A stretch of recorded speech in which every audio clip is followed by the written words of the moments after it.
Yeah, 574 Original. It's your boy Starbuks, aka Mayor Mikey Hiddays, and you're watching the AK Artist Series, the coldest interviews in the 907.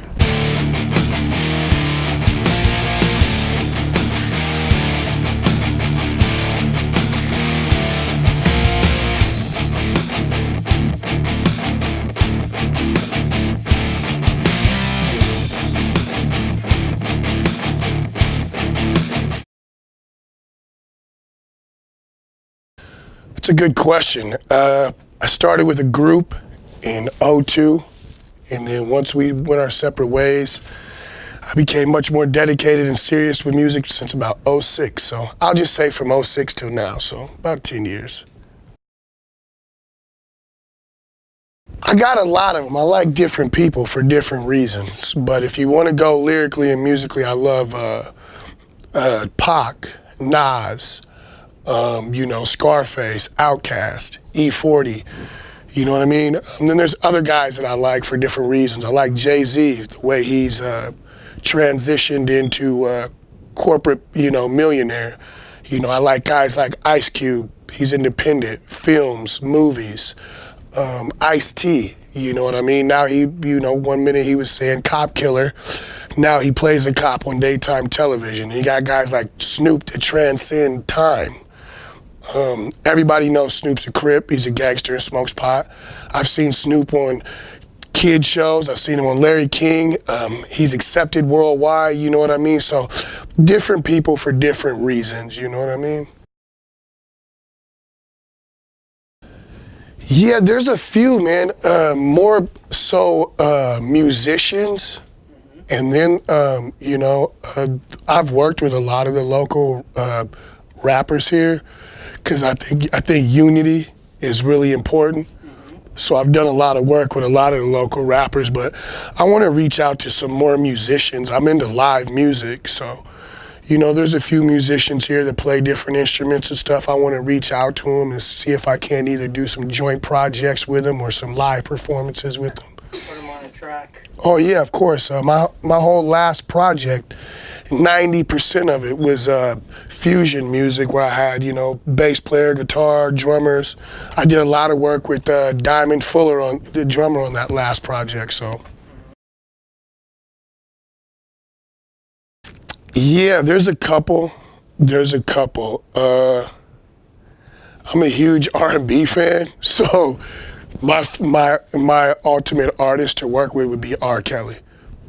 I just think the guy's a genius. Better than it's ever been, the opinion I've had, because at one point when I first started, it was just starting to grow, so it had to break through the ground, you know what I mean? So now that it's broke through the ground, it's beginning to blossom. It's budding and blossoming. You got people here in Fairbanks, you got people in Anchorage, you got people in Juneau, you got people all over the state. And the quality of music, and then the content, and then a lot of people are showing what Alaska is about, what Alaska hip hop is about. You know what I mean? So it doesn't matter some people want to say backpack or gangster or this, what they're giving you.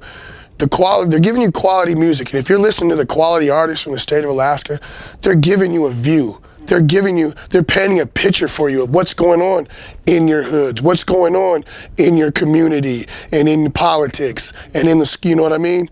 So, better than it's ever been. I'm proud of it. I hope it keeps going forward.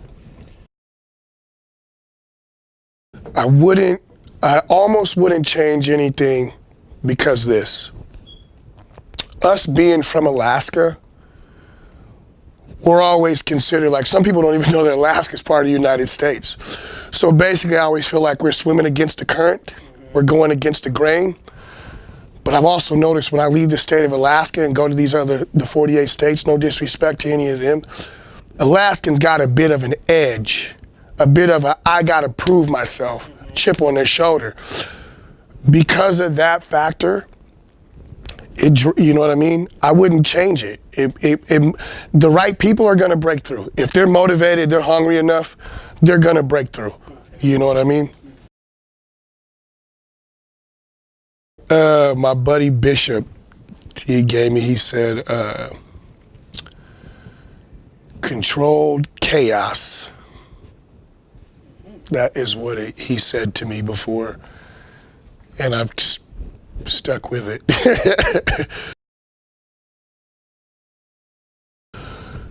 It just really depends on what mode I'm in. If I'm in a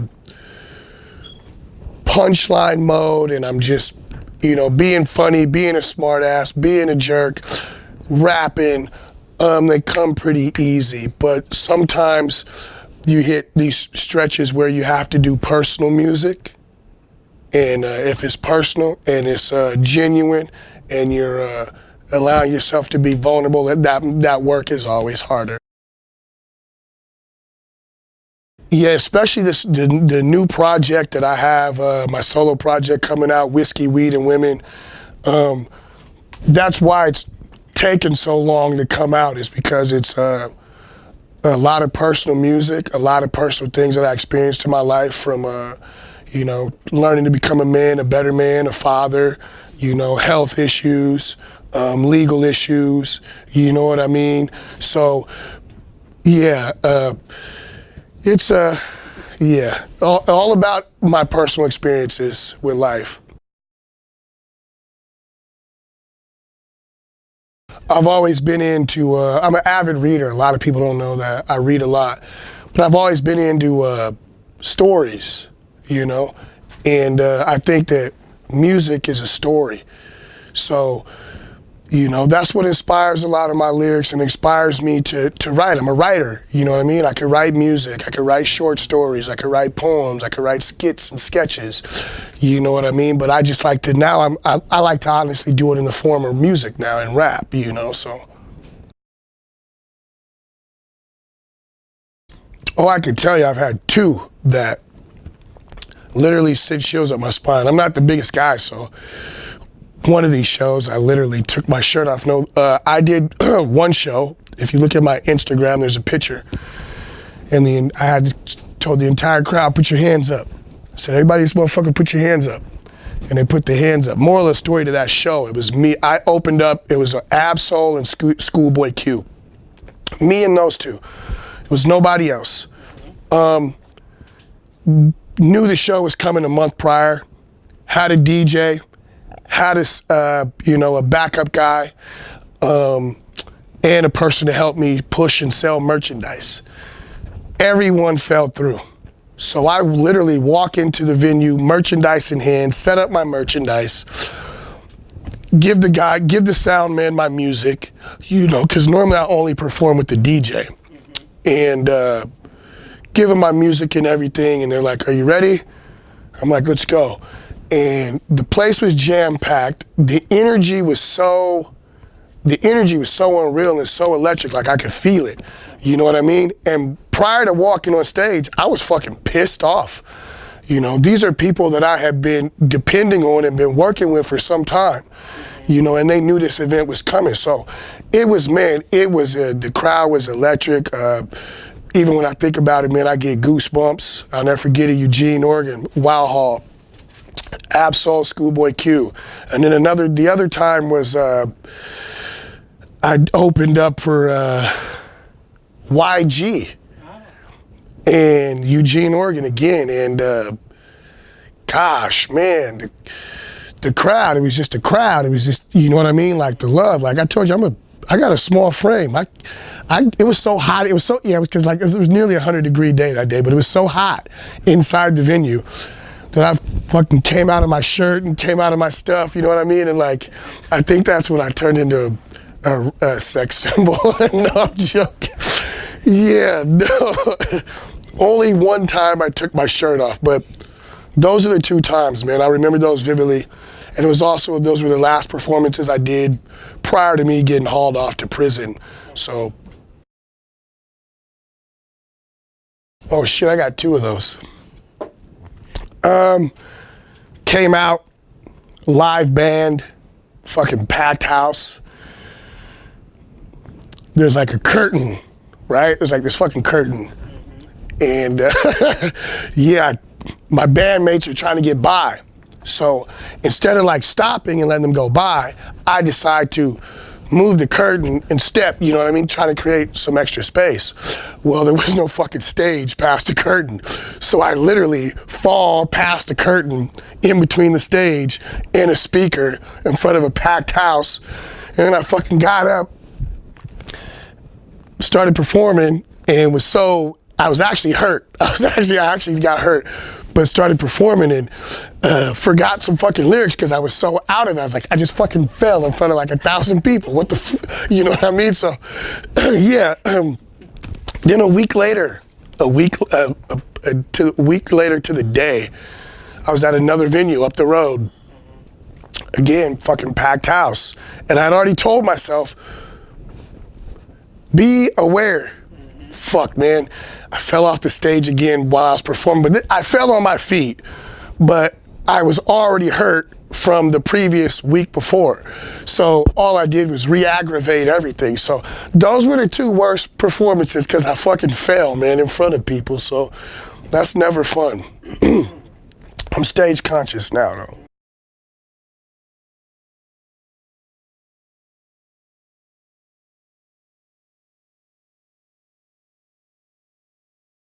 I'm gonna tell you exactly what it is right now. It's the people in positions of power, radio stations, DJs, promoters, you know what I mean, sponsors. It's those people, the people in power.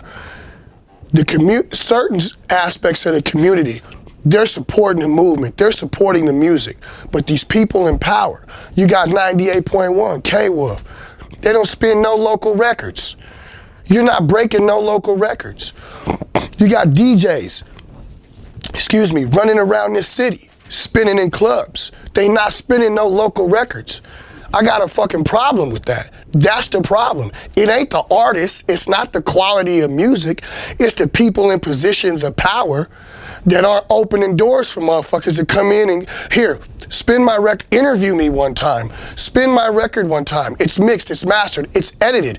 I'll fucking sit at work and I will listen to the same song 10 times in an 8-hour shift. You won't give a local artist, a deserving local artist, one spin? You know, so the powers that be, you know what I mean, in certain positions, from, you got television, you got radio, I want to cover all that shit. Because everybody, you know, social media, I want to cover all that. Everybody in them positions are to blame. You know what I mean? Of why? Because our culture is just as good as anywhere else's when it comes to this music shit. So those positions, the people in power, we need to have some more young, innovative, open-minded people in those positions willing to take a risk. You know, if a guy or a girl or an artist has their shit in order, quality music, mixed, mastered, sounds good, edited, whatever it needs to be, they got it in order, give them a run, give them a spin, give them an interview. You're at a club, you're a DJ, spin a record. Don't call yourself a fucking DJ if you're not breaking records. DJs break records. They break local artists and regional records. You're in a club, club's jam-packed. You just gotta hype off somebody else's record, right? Now we're gonna spin this local artist. You're gonna announce them, you're gonna spin it, you're gonna up it. That's what you should do. That's what DJs are supposed to do. You feel me? So, yeah, that's why. That's why it ain't where it could be and should be.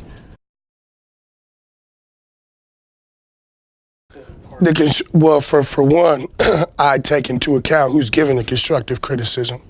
Does this person have a right, or does this person's opinion matter? Because criticism, what it is another's opinion, is what it really is. The people that are close to me, that know me personally, know me as a man, know me as a father, know me, you know, as an artist, when they give me constructive criticism, I take it into accountability. I listen to what they say because they know me.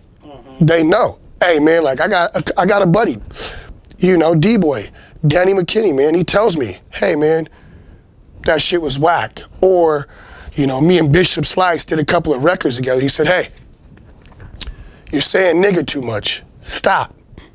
Cut it out. You feel me? So his constructive criticism, I took it into accountability because it was coming from somebody that's been a friend over 20 years. You feel me? And it's somebody also who has an ear for music, and he gonna tell me the truth. You know, other people, I got some cousins that say, hey man, that shit was dope, but that shit was whack. Don't do that. You know, but then you're always gonna have your haters. You're gonna have people that say things and their opinion don't fucking matter. Why? You don't support the hip hop community. You don't come to the shows. You didn't buy my record. You couldn't name one song, or you couldn't name a venue I performed at. Why should I take anything you say into consideration? You're just a voice in the wind. You know what I mean? And you know what? You're blowing right by me. You're gonna pass. Yep, exactly. So, that's a good one. Probably what my profession is. I'm in the IBEW, an electrician, well, an apprentice anyway. But other than that, honestly, man, I'd probably be being a better father. So away from music, away from anything else, that's probably what I would be doing. That's exactly what I'd be doing. Worked with? Oh, God. Now, that's probably the toughest question you asked me. God, I don't want to leave nobody out, boy, because I work with some good guys, man. You can ramble them all off if you want. I've worked with some good guys, man. Bishop Slice, my dude, Dre Z. He's such a good writer and performer, and he knows all of my stuff. He's always on point. And then, when I first started music, I was in a group called The Option, and with 3 other guys. They're really good performers. I learned when we first started from them. We all learned from each other, but we rehearsed. In the shower, in the car driving to go play basketball, dropping one another off at work or wherever we were going, in the car on the way to the club to hang out. We rehearsed. We wanted to be sharp. We wanted to make sure that anything that we did or any time that we hit a stage, that our stage performance was amongst the elite. So that's where a lot of that started, was with those guys. So shout out to AD, C3, Bishop. I got to shout out Greedy and Tall Ken G too, man. So those guys, yeah, double shout out to Tall Ken. He taught me how to get my paperwork right with this music thing, man. Oh man, my nigga gonna be mad though. I'm about to tell on him. No, I'm joking. Yeah, nah, I didn't go to prison for telling, man. So yeah, we're not gonna get into that. But I didn't go to prison for telling. So, but hey, nigga, you know who you are.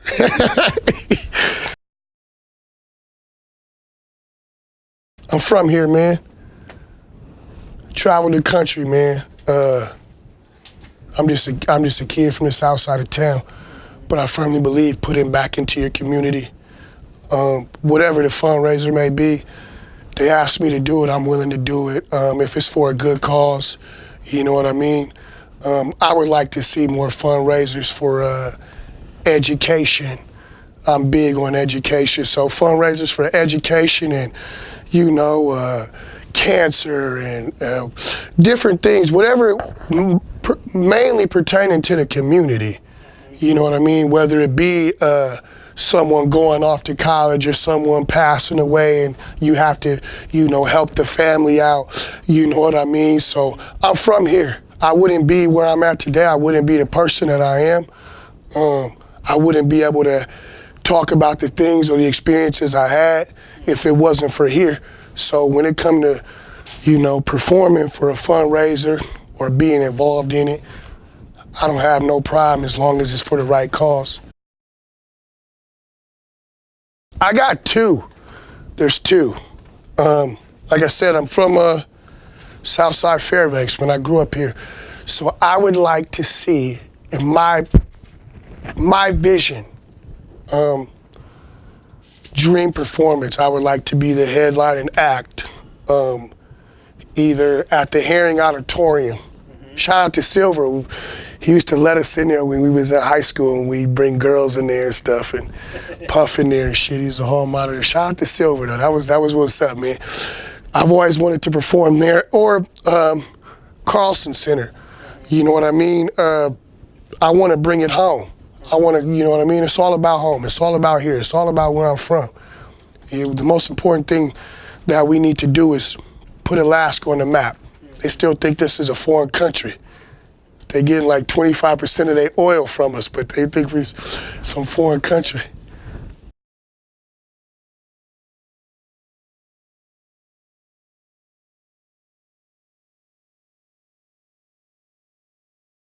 You know where I'd go, because I've been outside the place and on my way to the place, just the people and everything around it. The Apollo Theater, man. You know, I think, what is that, in Harlem? I went to Harlem. I did some years back, but I go to this trip to New York and everybody's like, whatever you do, don't go to Harlem, don't go to Harlem, don't go to Harlem. I'm like, man, I'm from the hood, man. I'm going to Harlem, you know what I mean? So I went to Harlem, man, and I seen Spanish Harlem. I just went through the neighborhoods and I got to the Apollo Theater, and just, there's so much history there. You feel me? So just to be a part of the history, the legacy, the people that have performed in there, Michael Jackson, James Brown, you know what I mean? You can just go down the list. Just to touch that stump. You feel me? Just to touch the stump, just to be there, you feel me? So I have my own record label, Coffee House Entertainment. I have distribution, international distribution. But what I want to accomplish the most, man, when it comes to music, man, is just leaving something behind that my kids can just take and run with. You know what I mean? Okay. You know, and that's what it really all boils down to. That's why I make sure I have my writing and publishing and copyrights in line, and you know, I'm a stickler for that shit, man. And people are like, just put the music out. I'm like, man, this is art. This is art. And when you're putting your art out there, if people are gonna, you know, get your art or use your art, you need to be paid for that. You need to be compensated for that. You know, God gives different people gifts. You get a gift, your gift is to be shared with other people. Yes, you share it, but at the same time, like I got kids, man, I'm trying to leave something behind. You know, why can't my kids run around like the Kardashians and just spend up a bunch of money?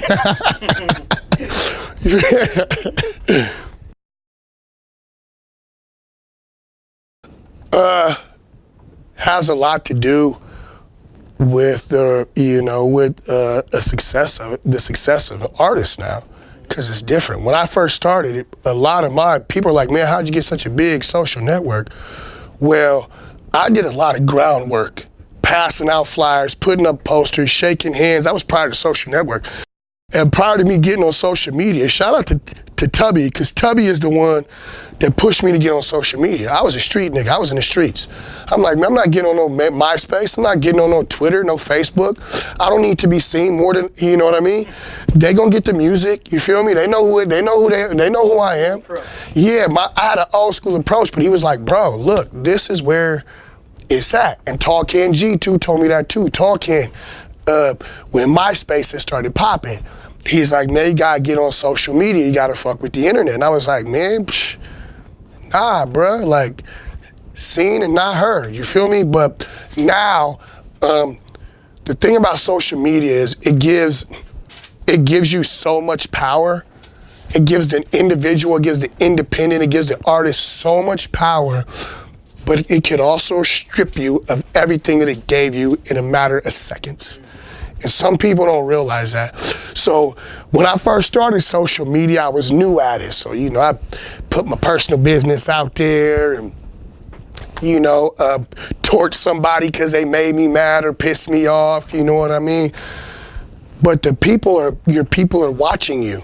So I learned how to control traffic on my social media. So there are some things in my personal life I'll place on there, you know what I mean? When my kids achieve some or when I achieve some or, but mainly my social media is for entertainment purposes only. So if anything I post offend you or you don't like it, it's mere entertainment. It's for my followers' entertainment. It's my fan base entertainment. It's for my friends and family's entertainment. But I learned, yeah, social media can give you the power. It could give you fortune and fame, but it can strip it all from you in a matter of seconds.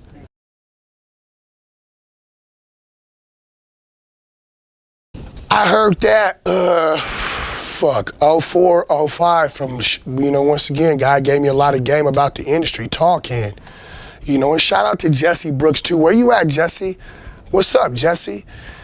He gave me a lot of that information too, of course, especially now. Because when Talking gave me the information, this was like 04, 05, right? This was, iTunes hadn't even blossomed. You feel me? There was no Spotify, there was no Pandora's. Music was still being bootlegged and ripped off the net, But now music is so accessible now that the main way for these artists to make their money is to go on tour.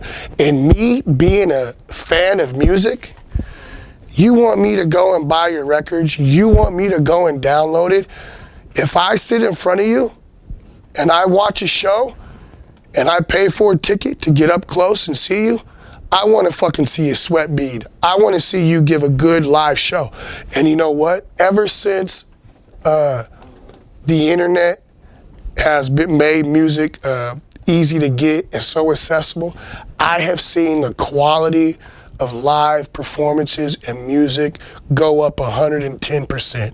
So that is a very factual statement. Oh man, right away, man. My favorite song in the world. It just speaks to me every time I hear it. Man, Picture Me Rolling. Me and Pac. I would definitely. That's just my favorite of all time. Like I have some other ones, but like my favorite. Like I could listen to that record over and over. You can stick me on an island. And what that record does for me and what I hear and what I envision and what I see and the way it makes me feel, you know what I mean? Mm-hmm. So Picture Me Rolling, man, hands down, man. So that's where it's at.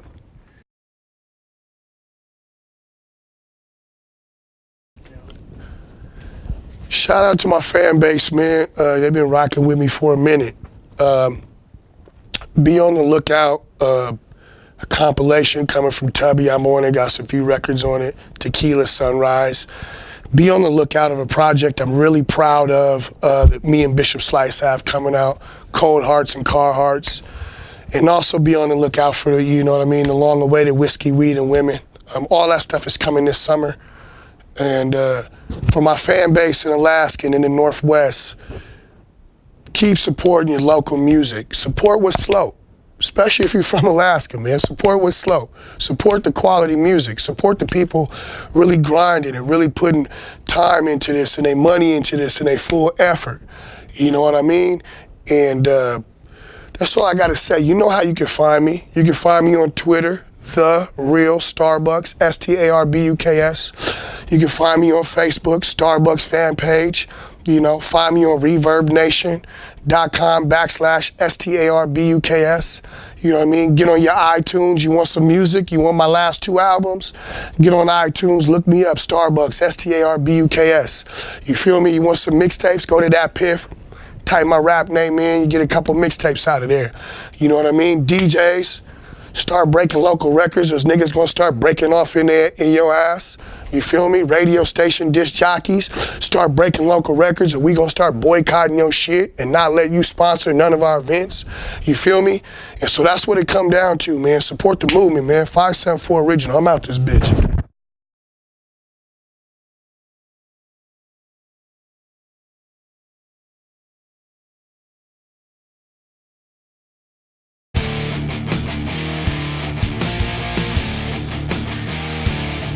Boy Money Man, Mississippi's own, Alaska's own, Fairbanks, the heart of the Golden City. Local artists that I would like to work with.